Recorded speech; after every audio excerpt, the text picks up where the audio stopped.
Yo, what's going on, people? It's your boy Huncho back at you again with another video. And so I know a lot of you guys are waiting for an update into Lowski's situation, which I do have, and I'm going to get into at the end of this video. But what I thought we'd do today is we'd go over everything we know about Lowski's trial in depth, for any of you guys who missed it or just simply don't know about it. But if you do know in-depth details about this case because they are out there, feel free to check the timestamp in the pinned comment of this video, and that will take you to the most recent update surrounding his trial. Just on a quick side note though, for anyone thinking that this case is fully done, it isn't fully done just yet, and I do believe we'll get a full outcome over the next couple of days. But again, if you do want to see the update, it will be in the pinned comment of this video. So what we're going to do today is we're going to go over Lowski's last trial, which had collapsed due to the prosecution being ill. And in this first trial, there was super in-depth details surrounding this case, which we didn't report on in my last video. If you've seen that about 4 or 5 days ago, I did cover this back in 2020, but a lot of you watching now probably wasn't subscribed to my channel then and might have missed out, hence why I wanted to do an update video, because a lot of you will want to know in-depth details, which we are going to cover today. So in court, it was said that Lowski was on trial for various offences, which included possession of a firearm with intent to endanger life, possession of a firearm while prohibited, and possession of ammunition, all to which he denied. Laying out a timeline of events to the court, the prosecution said it's believed that on the 9th of April 2019, Lowski had booked an Uber in a false name and was heading towards Willesden.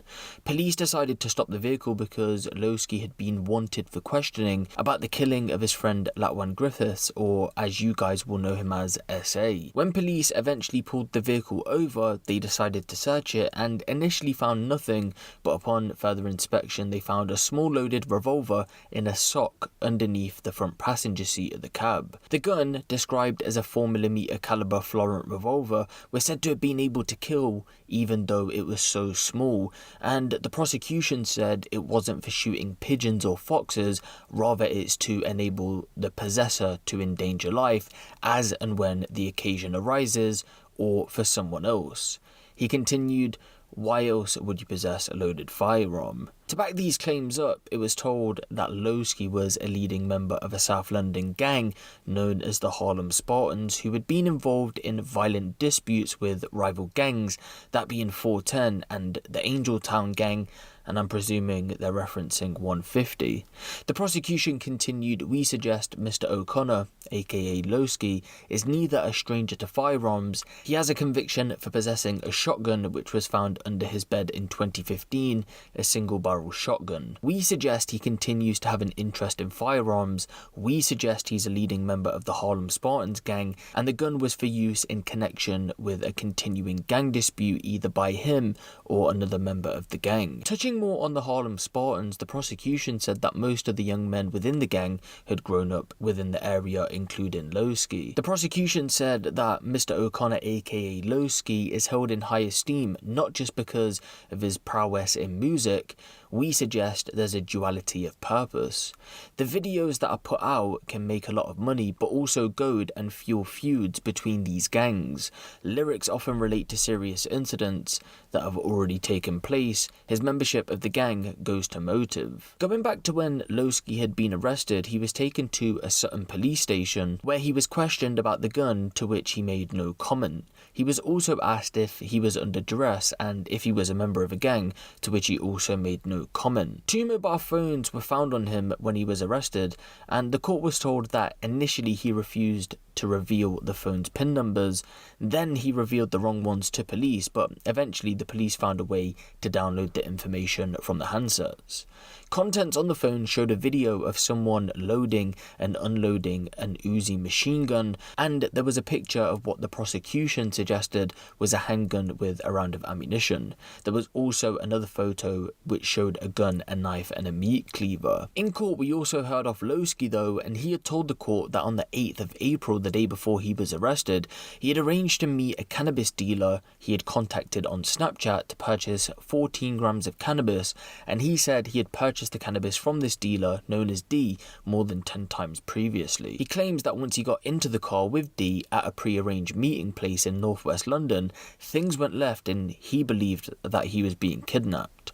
Lowski would continue by saying that the door was locked and he panicked. He said, quote, "He put a gun to my face, I was panicking a lot. He said he knew where I lived and where my mum lived. With a gun to your face, that's not really a way out of it." He continued by saying that the dealer told him that he would need to hold something for him, and it was then he handed the revolver in a tissue. He was then instructed to hold on to it until the next day before delivering it to a drop-off point. He would also go on to tell the court that, as a child, he witnessed a lot of violence and had moved from Kennington to Borehamwood in Herefordshire after having a gun held against his head by an older group of boys who he didn't know when he was just 12 years old. He said, "When I told the police about the gun to my head, nothing really happened, so I didn't feel that they could help in any way." He also said by the time he was 14 years old, older boys had forced him to get involved in what he described as county lines. He said, quote, "We all had to go up to country to sell drugs. If you don't agree with what's going on, you can't really do nothing about it. You just do what you're told. You don't have a choice." On the 4th of September 2014, the court was told of when he was arrested in a car in Andover, Hampshire for possession of heroin and crack cocaine with intent to supply. He said in that situation he'd been told to, quote, "bank the drugs," but he said he was too scared to do that and kept them in his underpants instead, where police found them. He continued, quote, "Because I lost the drugs, I was told that the only way to clear the debt was to hold more drugs. They said it was my fault because I didn't bank the drugs." The court was also told that after 2 stints in jail, this is where Lowski began to become a successful drill rapper. Although he'd been rapping since the age of 11, and I'm pretty sure all of you would have seen the footage of him back in the day, it wasn't until that second prison stint until his music really began to take off. In reference to his music, Lowski said, quote, that he was reporting on incidents of crime he saw around him in South London rather than becoming involved in committing the crimes himself. He said, quote, "Drill music is rapping about drugs, knives, violence. It's reporting on what's going on in the area. It started in Chicago, but UK took the sound to try and make it their own. In drill, you antagonize people, you make it sound as outrageous as possible. You take something that someone said and make it even better. Everyone wants to have the best drill song. It's a common genre of music. I've said certain things that I haven't seen, but I have heard. Yes, this is what's really going on. I have to sound as real as possible, otherwise you don't get far. It's all about YouTube views. If you say something, everyone talks about you and you get more views. Rap doesn't always have to make sense, it has to rhyme. I don't look scary, so I have to say something that looks more than I am." He also told the court of how global superstar Drake had came to one of his shows and said, quote, "Drake to me is the biggest rapper in the world right now. He put out a statement saying my music was a part of his inspiration. When he came to my show, it was a big deal. He was right next to all my family." But in early February of 2020, we got word that the trial had collapsed, just as he was due to be cross-examined by the prosecution in court. It's believed that prosecution Ken Millett was due to start off but had fell ill, and Judge Elizabeth Smaller discharged the jury, and of course, as you guys will know, the rest is history. And so the details that I've given you guys today will pretty much have been repeated in court this time, because from that most recent video that we did not too long ago, it basically confirmed what we went over today, hence why I've made this video. But the most recent update surrounding this case is that as of yesterday, we got word that the jury had retired to consider their verdict, but today it doesn't seem as if Lowski was in court when I checked the listings. And when I went to check the news to see if anything had came out, nothing has as of yet, so today there hasn't been a verdict. But given how complex this case is, I'm guessing that it will more than likely be tomorrow or Friday, potentially even the following Monday. I thought it would have been Tuesday just gone, but I was wrong. So again, I do reckon it will be out over these next few days or so. But when I do get updates surrounding this case, and of course when I do get more information surrounding this whole situation, of course I'm going to keep you guys posted on this one.